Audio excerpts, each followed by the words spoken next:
Hi, this is DeBert Cook, publisher of the African American Golfers Digest and a proud sponsor of 6 Weeks to Fitness podcast. Get your free digital copy today by going online to AfricanAmericanGolfersDigest.com and click free digital.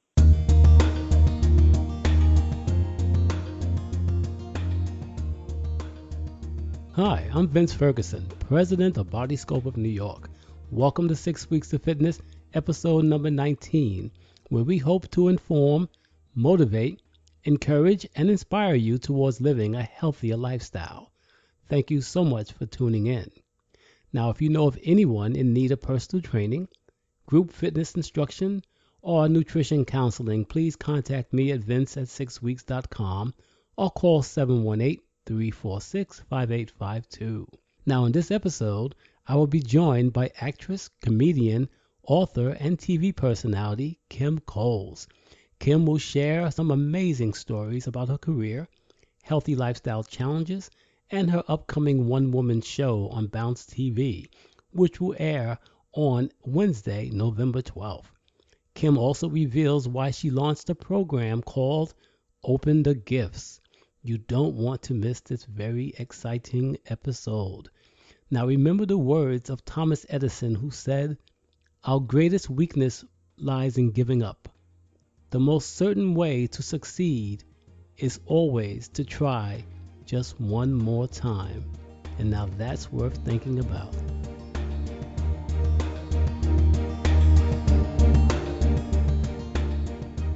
Welcome back to 6 Weeks to Fitness. She began her journey to Hollywood when she was announced the runner-up in the Big Beautiful Woman pageant in Atlantic City, New Jersey.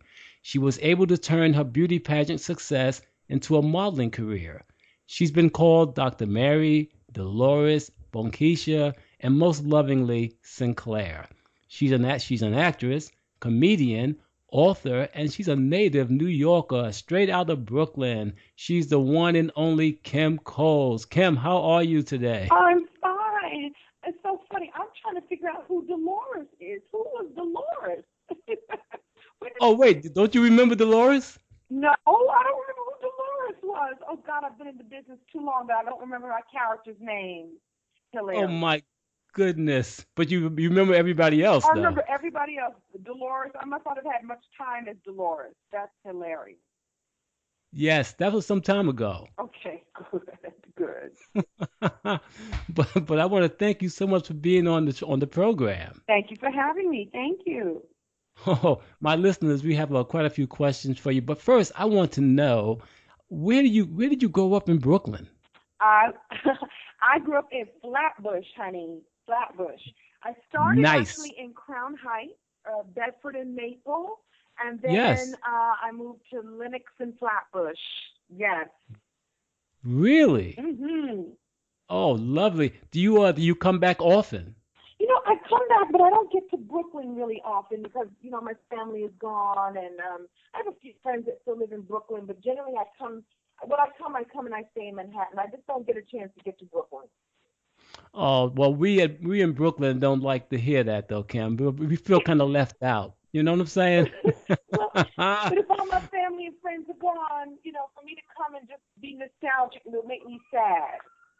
Oh, okay, but we'll still admire you from afar. Yes. That's for sure. Also, Brooklyn has changed. I like the old Brooklyn. The new Brooklyn is a little too fancy for me. I liked Brooklyn when it was had a little bit of an edge to it, and it was the place that, it was our secret that it was so fabulous. Now all these other people have found out that it's fabulous, and all the rents are all hiked up. It's expensive to live. I love when it was just a marvelous place to live, and yeah. So I like old Brooklyn. Give me old Brooklyn any day. Yes, Brooklyn definitely has changed. Yeah. It really has. But that's okay. We love it anyway. We still love it. We do. But you always seem to be on the go. You're traveling all across the country, doing so many different projects. How hard is it for you, Kim, to maintain a healthy lifestyle with all that you do? I got to tell you, it is tough. And I recently have re-devoted myself to health and fitness. And, health is your wealth. I'm Yes. having really bad knee problems because I found out I've got some arthritis in my knees. And I'm really trying to get back to. I tell you what, when I'm at home, I can eat on a regular basis and eat the way I'd like to. On the road, it's a little bit tougher because you're in different time zones. Sometimes you land someplace and you can't find, healthy green food. It's just sort of Yes. a fast food thing, and so you have to figure out how to navigate that. I'm trying to get past processed foods, and you're not going to juice when you're on the road. I juice when I'm at home. So it's about finding a way to fit it in. I am trying to do the thing where I at least stretch in my hotel room and do some little miniature exercises on the floor. So at least I've gotten something in. So it is tough on the road, to answer your question, but it can be done. Yes, most definitely. And you mentioned green juices. So whenever you can, you do drink green juice. Oh yeah, I'm a green girl for sure. Oh my goodness, you got it because that's the alkaline you're putting in your body, correct? Exactly. Oh man, okay, we have something in common. This is what we talk about. This is great. Now, you mentioned something about stretching and everything. So do you have a daily workout routine that you do? Not right now. That's the problem. If I did, it would be, maybe 15 to 20 minutes of stretching or sort of yoga type exercises, and then walking. I love walking. And the great news about living in LA is that the weather is almost always gorgeous. So Oh, that would be yes. my preferred methods for now. And then as the fitter I get, the more I do. Maybe I'll do a spin class, or maybe I'll do. I also love Pilates. I should say Pilates, but none of this is happening right now. I should say I can't even pretend that I'm getting this in. I'm getting little bits of it in, but not on a regular Yes. basis. And we all know that consistency is key. So I'm moving towards what can I do minimally, consistently, and then I think that, and then you can build from there. So my thing is that I always injure myself too. I should tell you, because I go whole hog, so I'll do nothing for weeks, and then I will jump in and get and do be in the Oh, gym and doing it real hard and doing it fast, and then I injure myself, and then I'm back further than I was than when I started. So my new thing is being consistent, doing something consistently, even if it's minimal. At least it's better than nothing. Yeah. exactly. No, that's excellent. A little something is better than nothing. And the most important, and we talk about the fact that nutrition is 80% of it, Kim. Yeah, yeah. 80%. If you could do 80% of eating healthy and 20% of exercise, you will be fine. But I know with your busy schedule, it's not easy. So, but do you cook for yourself when you're home? Yes. And I'm not a big cook, but I do cook. Well, actually, I cook some. I can't lie that because I am on the go, a lot of my stuff is taken. I won't even say I order out. I will say I take in. So I'll go swing through and pick something up. I love kale salads. It's a really great vegetarian restaurant that I order from. Sometimes it's just a Wendy's salad with some chicken on top of it. I'm big on Chinese food because I can get a lot of vegetables that way. So and Right. then but I do cook my own breakfast. I'm an egg white omelet girl. I'm an oatmeal Okay. girl. I've gotten myself off of gluten. I would say I'm gluten free ish. I don't cook with any gluten myself, and if I'm out and about, I will almost always choose the gluten free choice if I can. Okay. It's about making the healthy choices, Right. correct? That's the key. Now, because you're so busy, how do you find time to relax? I don't. You don't? Simple answer, I don't. You don't. I don't have enough time to relax. Now, if I have some time, I will choose a facial or a massage, and that's my 1 hour of, okay, I've got that in, and now back to work. I'm really not good on the relaxing, and that has to change. That has to change. That has to change, most definitely, because even relaxing is a part of your health, Of as you course, know. Yes. And what about water? Do you drink a lot of water? I'm a big water girl. Yes. In fact, I don't. Ah, I don't do sodas at all. I do no carbonated drinks at all. I stopped that a long time ago, and I've gotten away from the sugary drinks. I'm mostly water. Maybe I'll do a vitamin zero, which is made with xylitol, which I think is supposed to be healthier than sugar.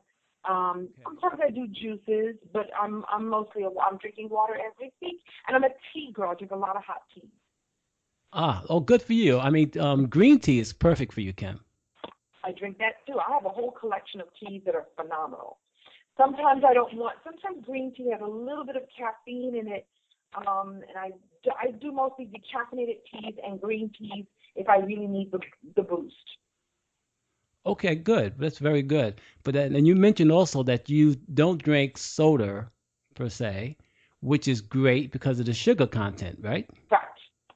And too much sugar can affect your joints, especially if you have knee problems. So definitely cut down on the sugar. That's a good way to get on the road towards good health. Right. Now, but I do get my sugar other ways. Here's how I get my sugar. I am a carbohydrate girl, so I do potato chips. I love crunchy potato chips. So my problem is that my body is converting all these carbs into sugar. So I may not be drinking it, but I'm getting it other ways. I have to tell the truth. Well, that's good. I mean, in the interest of full disclosure, I like that, Kim. But you're right. The carbs converts to sugar, and therein lies the problem for a lot of people. Yeah. Okay, so once you cut back on those carbs, I mean, there are some carbs that are good, obviously, the complex carbs, but those simple sugars are the ones that's going to do the most damage. Yep. Right? Okay, and also affects your energy level too, because sometimes you get a quick burst of energy, and all of a sudden you're high, and all of a sudden you're back down again. Yep. So, and you want to keep that right, and you want to keep that energy level going. So now that we talked a little bit about your health, and you seem like you're doing the best that you can within your schedule, and you know that you're going to do better. Yes. And that's the most important thing, because it's all about quality of life, enjoying ourselves, and being good to our bodies. Yes. And we're going to talk more about that. But now, what prompted you to get into comedy and acting? It called me. It was just the thing that my soul said to do. I was a girl that watched a lot of TV growing up, and I watched, Carol Burnett and Lucille Ball and Bill Cosby and Richard Pryor and, George Carlin, and these people kind of spoke to me. I sort of loved what they did, and when the time came, I was sort of doing modeling part-time and playing around and making people laugh. I made people laugh in high school, and that really sparked this divine spark in me that this is what I need to be doing. And the timing was perfect because comedy was exploding in the early 80s, and it seemed to be that if you had a sense of humor, there were 1,000 comedy clubs with a microphone and a brick wall behind you. You could just go and do your thing. And very quickly, I stepped up to the plate, started doing that, and things started taking off from there. So it found me. It found you. Oh, that's great. Now, you mentioned Richard Pryor, Bill Cosby, George Carlin, Lucille Ball. Would you say they were your role models growing up? Absolutely. Wow. Absolutely. Did you meet any of them? Okay, I never met Richard Pryor. Okay. I met George Carlin, but I was too nervous to walk up to him and say hello because I was just, You're kidding. Yeah, I was just in awe. And I was like, oh, my God. So before he passed away, I did see him. I saw him speak. I want to say it was the 92nd Y here. And I just was tuned, and I was actually backstage and everything. Somebody gave me a ticket. I just couldn't. I just sort of smiled at him from across the room. And Bill Cosby, I've met him several times. I did warm up on the Cosby Show, and the funny story is that he called me over to talk to me, and I was in such awe that I left my body. So I was there, but I wasn't really there. And Unbelievable. I had this funny routine that I do in my one-woman show and in my standard act about me sitting there, and Bill Cosby is talking to me, and I'm not even listening because I can't believe I'm sitting next to Bill Cosby. And years later, I had a chance to redeem myself when I was performing at the Apollo, and he saw me perform.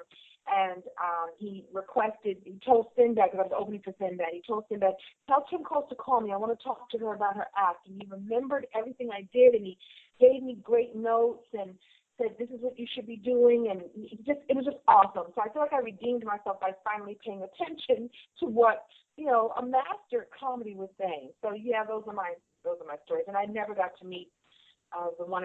But I will tell you, I did also meet Carol Burnett. And she's another one where I was in such awe that I made a fool out of myself. I was just a blubbering idiot. I have Really? I was auditioning for a show that she was going to be doing, and I just lost it because I'm meeting who in my mind was royalty, you know. So I Yes. geeked out. Look, I met Boy George yesterday, and I geeked out. Really? Yes. Boy George? Boy George, who, by the way, could not have been more lovely, more sweet, more funny. You know, there's just certain people who you meet, and they just touch you because they're a part of your childhood or a part of your growing up or part of a memory for you. There's certain people I've met that go, oh, nice to meet you. I won't mention any names, so I don't want to hurt anybody's feelings. Oh, nice to meet you. I met Oprah. I nearly lost my mind because she means that to me. I actually met Oprah and lost my mind. Just like, yay! I did that with Whoopi Goldberg. I stopped breathing when I met Whoopi Goldberg. Really? Funny stories I've never told. Oh my God! I literally stopped breathing. Like I had to You're catch my kidding. breath. You're kidding. You know, this is My years goodness. ago. Years ago, and she was so gracious to me. And I got to tell you, I don't tell many people this, but I learned from Whoopi. Yes. But from the way that Whoopi handled me, how to handle a fan who might be having an out-of-body experience. I've had those Really? where people meet you and sometimes they just can't, they can't believe they're meeting you. And so I learned from her what to do by how she handled me. She was very gracious. She tried to sort of calm me down. She saw that I wasn't breathing. And none of this was said. It was all very, hello, nice to meet you. Like she just got very present with me, and she was very gracious. She didn't go, look, crazy girl, are you going to say hi or what? Like she just really handled me beautifully. And she gave me permission to have my experience. And then she very politely walked away in case I really was crazy. It was really funny. I never even had a chance to tell her that. Like, she really affected me in the way she, and I didn't know at the time that I was going to go on to have a lovely career and have that privilege of people walking up to you going, oh, my God, I love your work. You know what I mean? I didn't know that was going to happen. I was just sort of a starving comic at the time. So, you didn't ask me, but I told you the story. Get the exclusive. Yeah. That is so impressive.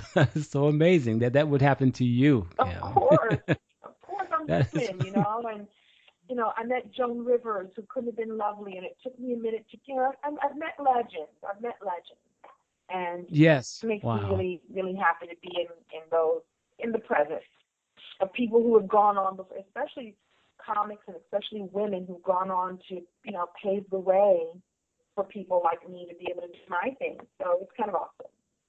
Oh, that is beautiful. That's such a beautiful story, Kim.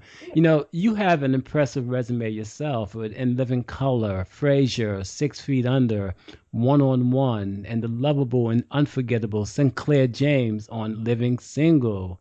Now, if you had to choose which role, what would you say was your most favorite role and why? I think that Living Single, I think that Sinclair, it has the most lasting impression. I call Living Single the sparkling jewel of my career. It really was a rare, beautiful experience. And I would say that would be my most favorite. And equal to that would be any time I get a chance to just be me. I'm doing stand-up again. I have a one-woman show. I'm on the road speaking. So my favorite role is just playing myself. And second to that, I say would be Sinclair, because she's a part of who I am. Really? I mean, that role, I would say, touched me the most. I mean, came across the most lovable, friendly, And it's interesting to hear that you said that would be most of your favorite, and basically she represents how you really are. Yes. That's good to know. I'm sure a lot of your fans are happy to hear that as well. Yes. Now, and we mentioned Sinclair, but now has it been hard for you to pull away from that character? No, because I've done other things. No, I mean, there's still people who walk up to me and go, hi, Sinclair. So there are some people for whom there's nothing else I will do that will match that, and that's okay. That's okay for them. It was not hard for me. It was hard to walk away from the experience and all the free food and all that money.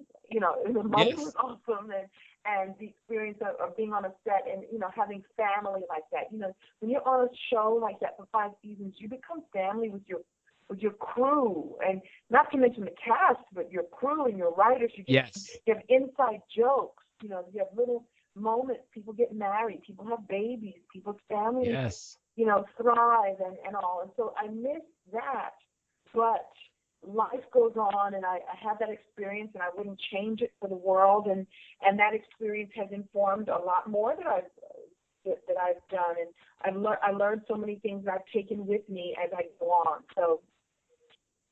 Now, what about the cast, though, from In Living Single? Do you stay in touch with them? I do. I'm particularly close to Erica Alexander and T.C. Carson. Those are, nice. I would count them as, like, you know, my inner circle of friends. And I keep in touch with John. In fact, John and I were just sending direct messages on Twitter last night, so I keep in close contact with him. Kim, I don't get to talk to that often, but when I do, there's nothing but love. And Latifah, I don't get to talk to that often, but when I do, there's nothing but love. So these are people that, you know, we formed family, we formed friendships, and I love them all dearly. And there's nothing but love between us. Nothing but love. Wow. Well, I'm actually one of your Twitter followers, so I have seen some of those comments on my Twitter feed. So. Oh, yay! Yeah, most definitely. I'm like, hey, Kim Coles, great. Now, let's go back in the past for a little bit. Now, you had the distinction of being the first female primetime game show host, as well as African American in history, actually, on BET's Pay It Off. How did that feel? It felt awesome. I wish the show had lasted longer, you know. I really do. Yes. Yeah. Yes, and you also served as co-host on BET's highly successful talk show, My Black is Beautiful. Yes, right? That was awesome, too. See? That was an awesome thing. You are amazing with all the work that you've been doing. I mean, really, you know? Well, now, there's something. I'm sorry, go ahead. You're very sweet. Thank you. You know, it's been an awesome experience, and I hope to go on and do more. Now, you also were wearing some type of micro braids, but you kind of got away from that and started going natural, right? Yes. Well, I considered myself a natural even when I was wearing braids because I had no chemicals in my hair. But there's another level of natural, particularly when the texture of hair that I was wearing was not the texture of hair that grows out of my scalp. And so there's a big conversation around, in my case, I was hiding my hair by wearing these extensions, and it was time to cut them all off and just go, this is what my hair does, this is how it grows, this is who I am. And I'm really proud of that journey that I've taken. And it's a huge conversation around Black women, in particular, wearing their hair in the texture that it grows, or loving it the way it grows. And you can decide to change it if you want to. You have to love it as it is before you can, so that you can accept yourself and accept yourself as beautiful, even though the more Eurocentric beauty standard exists. Yes. Now, one of my upcoming guests, her name is Pamela Samuels Young. She's a mystery writer, and she's also the author of Kinky Coily, a natural hair resource guide. So she's going to be talking about that as well. Right, great. Going natural.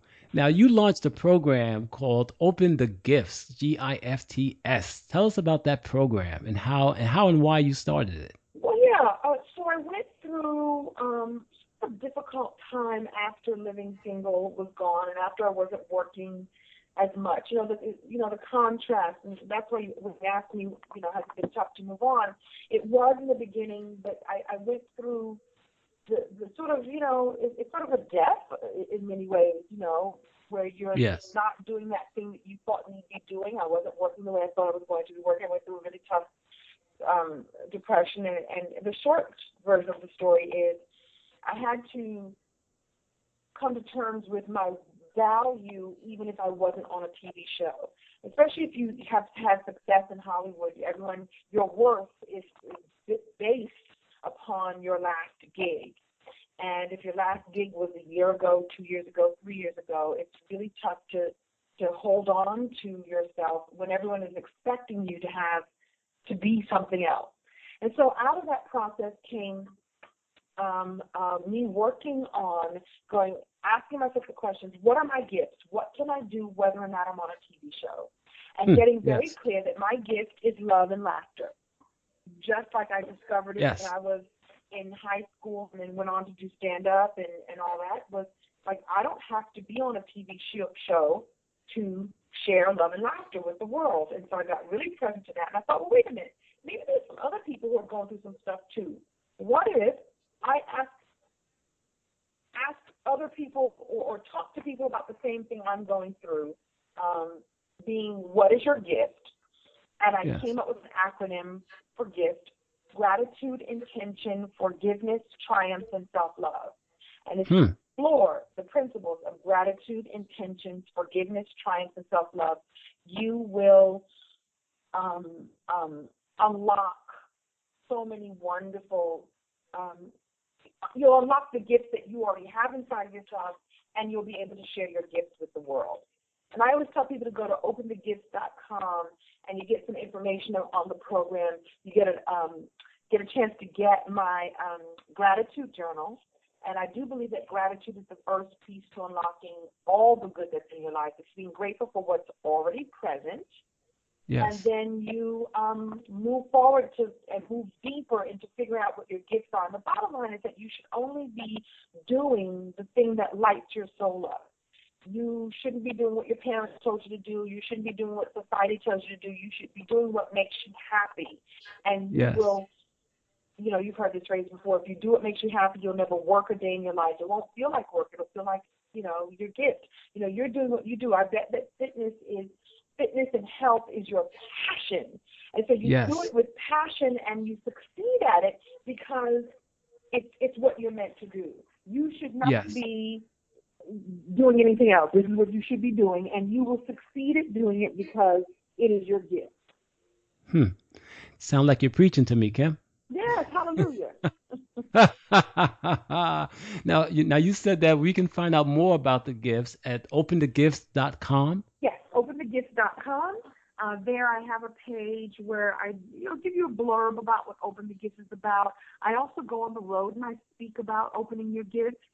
And it is just all about purpose and passion and doing that thing you came here to do. And I said, I have a gratitude journal, which sort of helps people on the journey towards the first piece, which is gratitude. Because there I was, not working, depressed, running out of money because I was shopping too much.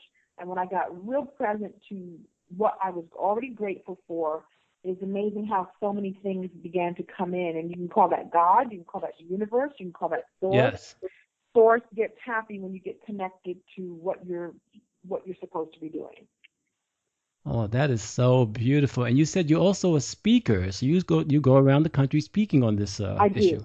I do, and it makes me happy. And I infuse everything with love and laughter. That's my core. But I enjoy doing that very much. So many people need to hear this. This is so important, especially at this time of high stress. Everybody's working, doing whatever they got to do to survive. We need to hear about this, Kim. Absolutely, absolutely. Oh, that's so beautiful. You're really a beautiful young lady, and I'm so glad that you're on this show. Oh, thank you so much. Thank you. It's been a pleasure. Most definitely. But before we go, we know you're an actress, a comedian, television personality, author, philanthropist. Is there anything else that you haven't done that you would like to do? That's a good question. I think I'd like to learn music. Really? I played the piano a little bit as a kid, and I quit. It would be nice to take up the piano again. That would be nice. That's one of your goals. That's one of my goals, to learn how to play the piano. Great. Now, is there any actor or entertainer that you haven't worked with yet that you would love to work with? Well, I probably drool too much, but who wouldn't want to work with Idris Elba? He's the man. And I've met him too. I would probably drool. So, no, I don't even want to put that out there. Just whatever the universe has for me, I'm sure will be brought to me. I can't think of who I want. Everyone. I want to work with everyone that would challenge me and make me do a good job. Okay, that's good. That's a good answer. Hmm. Now, we understand that our fans, we're going to see you, we're going to have an opportunity to see your wit and humor very soon in a new comedy special on Bounce TV. Tell Yes, us about it. yes. So after 25, 30, 29 years in the business, I've been Wow. granted my own stand-up special that will air on Bounce on November 12th. It will premiere on Bounce on November 12th. I worked really hard to put it together. I was so grateful that the Bounce folks had enough faith in me that said it's time for you to do your hour-long special. And so Definitely. I'm promoting it now. I'm in New York working. I'm working tonight at a comedy club. I'm back on the comedy, stages, and really excited about this special. It's yeah. Wow. There's nothing else I can say about it. I'm super excited. I want people to watch. On Bounce, right?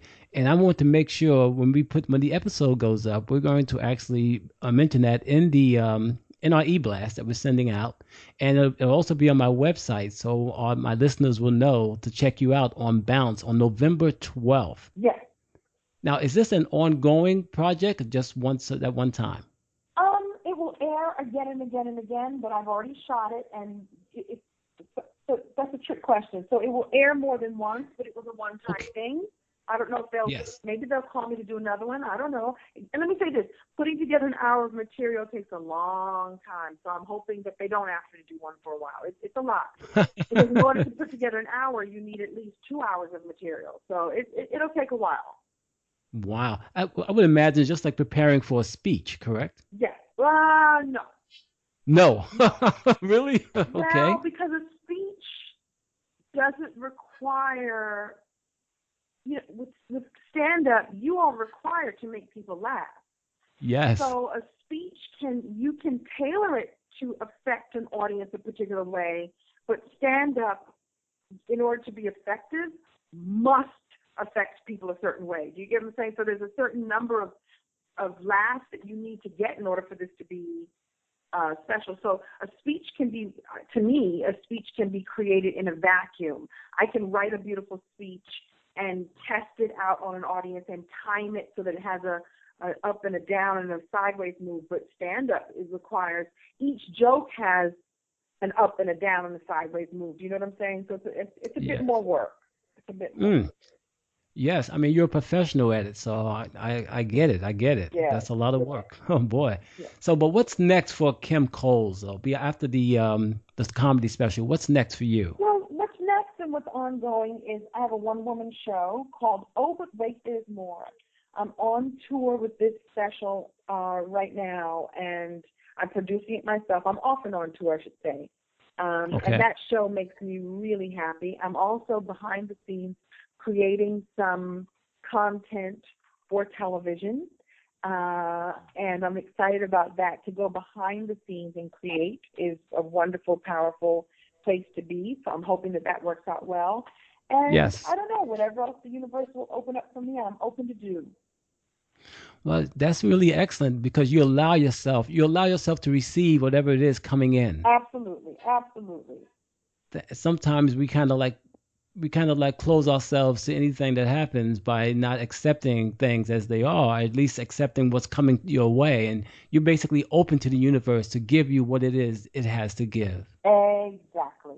And so Wow, that's why Kim. I say I can't even tell you what to expect. I just know I'm expecting good things to happen. I'm doing my part to make that happen, and waiting for the next big thing. Waiting. Okay, and in the midst of all this too, we're going to be focusing on our health, keeping ourselves nice and healthy, so we can, when the opportunities arise, we're able to accept it and to carry out whatever the task might be at hand. Exactly. Boom. Kim, on behalf of my organization, Body Scope of New York, I want to thank you for coming on our 6 Weeks of Fitness podcast. You are amazing, and we look forward to seeing you on Bounce TV and hearing a lot more from you. I Okay? appreciate you, and thank you very much for inviting me on. And to my listeners, thank you so much for tuning in to another episode of 6 Weeks of Fitness. Take care. Love you. Bye-bye. Okay. Bye-bye.